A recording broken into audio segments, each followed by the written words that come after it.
once we unbox it will be the eSUN dehumidifier thingy. That's what I'm going to call it. For your filament. I was totally against getting one of these because I'm an electrician. I'm an electric type of guy. Like, I want all my electric to be accounted for and not wasted anywhere. So I figured just putting my filament in a nice container with them little pods in there that suck out moisture would work, but it just didn't. And where I'm at is high humidity, so it got to my filament. Now I'm hoping that maybe this can recover some of the filament I have. Not too bothered because a lot of my filament's already paid for itself. But, and I just put my knife away. But maybe this could help me out a little bit. I'm a huge eSUN fan. They're not paying me or nothing to do this review or the filament I use, but I really have used their filament a lot over the last year. And haven't had a lick of problems once you get it dialed in. And when I mean dialed in, you gotta get the temperature right. Your board is warped, so you gotta figure all that out. But hopefully this fixes my issues of my filament breaking in half and clogging up and all that. Never had that issue until my filament sat for about a month inside my little tote. Looks like it's been damaged, even though the box wasn't damaged. The box wasn't damaged at all. It's pretty cool because Amazon actually shipped the same day. It was here 5 hours after I ordered it. I was very impressed with that. It came with a promo. The promo was every single color they offer, but in the pen style, which they don't even offer a pen at the time of making this video. Maybe like 2 foot of each color. Or you can get a two hardened tips, the 1.75. I went ahead and went with the tips. They do not come in the same day. They're coming in the next day. Hopefully that didn't damage the plastic top on this. And it didn't so far.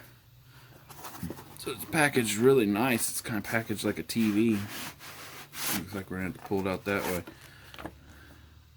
So this is, they had two. One was $5 more.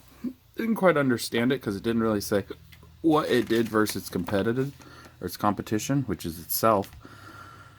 If you're wanting to read this, screenshot my screen, my video, and go into your pictures and then zoom right up. Pretty simple stuff to me. This may get a little bit confusing here, but I'll read it off camera as I set it up. There you go. I'm also going to be putting a meter on this to see how much electricity it actually uses, because I consider it like a dehumidifier based on what it says. And dehumidifiers actually use a lot of electricity. Nothing else in there. Put that in the box. Put that in the box.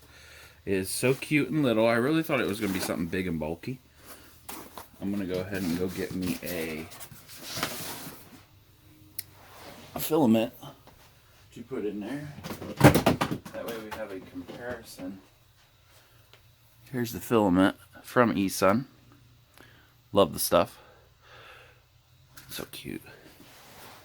I really read the reviews and everything, and people are like, yeah, I got 5 of these. I'm like, how do you have so much room? It is because it's super little and cute. Forgot to unbox that on the video. That's inside there. Looks like they kind of make it bulky to just hold everything together so it doesn't break, which is nice. It isn't a Bowden tube, unless that's what every tube is called nowadays. But that looks like the tube. I want that to fall down in there. There's like circuit boards down in there.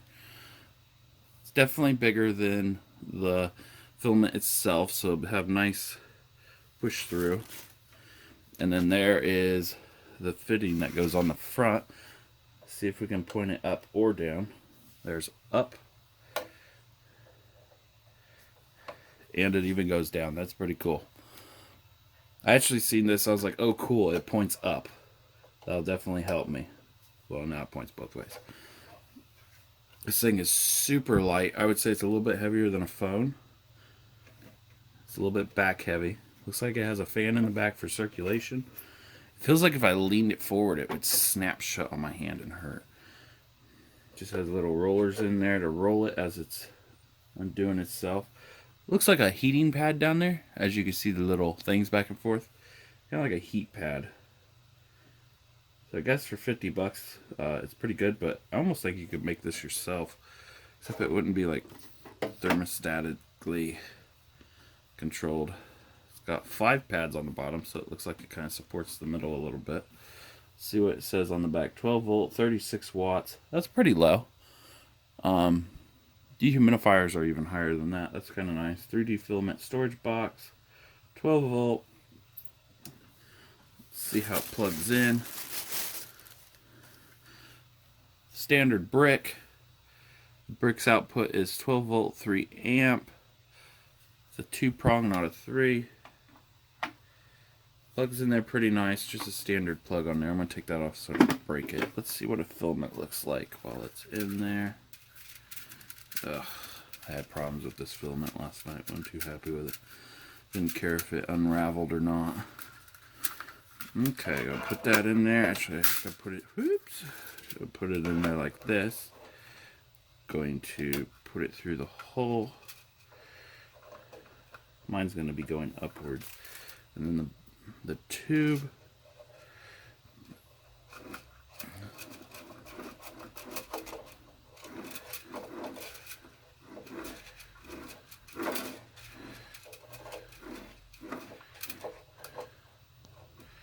Put that on there, and then slide that down onto there. Does it push in?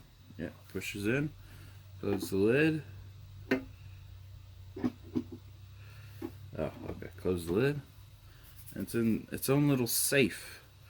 This actually goes pretty far. I like it. I like how long this is. It's gonna definitely reach how far I need. And there we go. Plug it in. Put the percentage you want on it, or what's recommended. Doesn't really have anything that holds it from sliding, which is fine. It's not in an earthquake zone. But yeah, it says nice eSUN on the side. I wish the eSUN was like a different color. I may mark it up myself so it looks cool. But there we go. Unboxing the eSUN dehumidifier.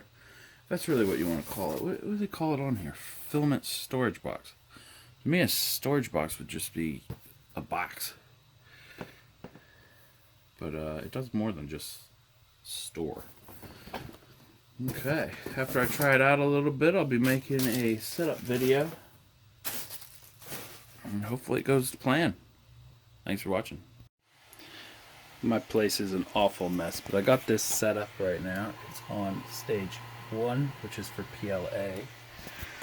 Based on the paper, using PLA and PLA+. Number 1 drops it down to 30%. Not using any of the others, which would be the different settings. And loops up here. I got looped up and around. I don't know if I really want to cut that any shorter until I know it actually works. Ended up putting it down instead of up, because when it goes up, the cord actually wanted to go down. And it comes around and goes in there. It felt kind of hard to pull it, to unroll it, but we'll see how it does. This video is all pieced together, but you can see the top is my percentage of humidity. It's on level 1 for PLA. Down here, level 1, heat. 30% is what it's supposed to be at. It's right at 30%. And then about 102 degrees after about 10 minutes. No moisture buildup on the top. Pretty impressed. I decided to wait 2 months of using this before I did a review. So, I'm going to put this up to the side and let you listen to it. I have no clue where my mic is, so hopefully you can hear it.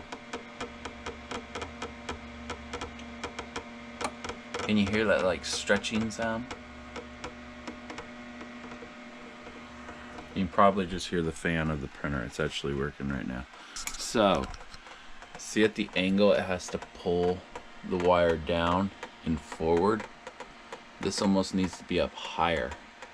When you have a full roll on there, which that's not a full roll, it's missing about 100 grams, it doesn't like going through here and it makes this sound. I'm sure you could hear it there, but once it gets about 25% missing, it has no problem at all. That's no complaint at all. Another complaint, well, that is a complaint, yes. I had to put tape on here. because as the temperature expands and contracts all this stuff, even though it shouldn't do that, this lid pops open. So I got a little piece of tape that stays on there each time. The length of this cord is almost perfect. Sometimes when it's making that sound, you gotta pull up on here. Not quit. Built me a little bracket. So what I was getting it for was because I had a lot of break off, and it was drying out for the last foot of the roll, and then it was eventually going to eat the whole roll out to where I couldn't use it. So I started using it. As you've seen before or after, I don't know how I'm editing this video, it does take the humidity down to where it's at. And that noise, you can hear it way back here. It's so annoying. What I do to fix this is you undo this, pop this off, and look, now it won't do it. I got you guys right up to it so you can hear it. Well, it won't do it as much. See how the angle right there, it won't really be there because it can kind of like float around. Yeah, you're losing your humidity right there, but it's what you gotta do with this unit, I guess. So the print quality, I noticed at first it was a lot shinier, almost like I'm printing PLA right now. I almost thought I was printing PTEG, whatever, you know, PETG, because it was so shiny. But what I noticed, I print a lot of figurines and all that for my friends and everything, is, I don't know if you can see this, I gotta tap this screen. You let me get a camera or a light. I wasn't really prepared for this video. Can you see? That's what it, I never had this until I got this. There is lines that I gotta calibrate and get them out of there, but you stupid GoPro. Can you see all the lines? Like now there's lines on everything I print. Yeah, you can see the lines on there. But then other things I print, here's a mount for my GoPro I printed. And there's no lines. It's nice and smooth. You can't feel anything. But if I put my finger up here, I can catch it. It's awful. I don't know why it does that. It does it with brand new filament. It does it with used filament. It only does it like whenever it wants to. And that's about it. If I don't use this, it doesn't do it at all. So if I think the filament is brand new, I won't do it. I won't use it because I really don't want to have to calibrate all them problems in. Is it worth the 50 bucks? I don't really know. I've only had my spools for the last foot. If it's been sitting for a month, the last foot, when I pick it up to put it through the hole, it breaks. But after that, none of it's dried out. So I don't really know if it's making it better or not. I guess I should have put the break off filament inside here and let it sit there and see if it was still breakable after maybe a day or whatever. But on here, I like the settings. You got your hours, your grams, how much you've used, pounds, whatever the hell that is, your temperature, which one is for PLA, and you got the different ones. I just leave it on one. It always stays on there. It's kind of nice. And then this, you just kind of move around to where you want it, and then it automatically shuts off. It does make a clicking sound all the time. I don't know if you heard that when I turned up the... Here, listen to this. Okay, it's on right now, so you... Oh, there it is. Can you hear that? That noise isn't too bad, but when it's first heating up or when it senses the humidity's too low, it does it a lot. Like, my living room's on the other side of this wall, and if you don't have like something dampening it, which I put a bag over this to keep the heat in when I'm doing ABS, it you can hear it goes click, click, click, click. It's like, oh, come on. But I guess reviews say it's good and it helps out, so I'm just gonna keep using it. The only problem I had was this. This is what's really annoying. I'm actually printing a new one right now to hold it. Got my little scraper holder on the side. I designed all that. I kind of like it. It's actually the same one that's up there, just a little bit smaller, or longer. But oh, actually, I forgot all about this. Glad I remembered. Okay, so I'm gonna put you guys around the back. See that? Yes, it's bowing down, but there's no load on it. See, I can pick it right up. There's no load on it. That's just the bend of the cable because you got to have it up higher over to the side. that little black piece actually ripped out. This is my second unit. Guess what? As I was measuring all this again, it was already out again. And there's no load on this. I could pick it right up. I think that's an awful design. And when it did come out, it was a bitch to get back in. And I couldn't even get it back in and seat it in the same place. This one I did, but not the other one. But inside was the tiniest wires ever. And for a heater, I know it ain't that big of a heater. It's a little block in there. For a heater, I would want a lot bigger wires. It kind of worried me how small they were, and they were just soldered on, really chintzy. But yeah, this is my second unit, and Amazon had no problem returning it and exchanging it. But yeah, it sits up there and does the trick, I guess. I don't really notice a difference. I think my prints actually got worse, but everybody says otherwise, so I just keep going.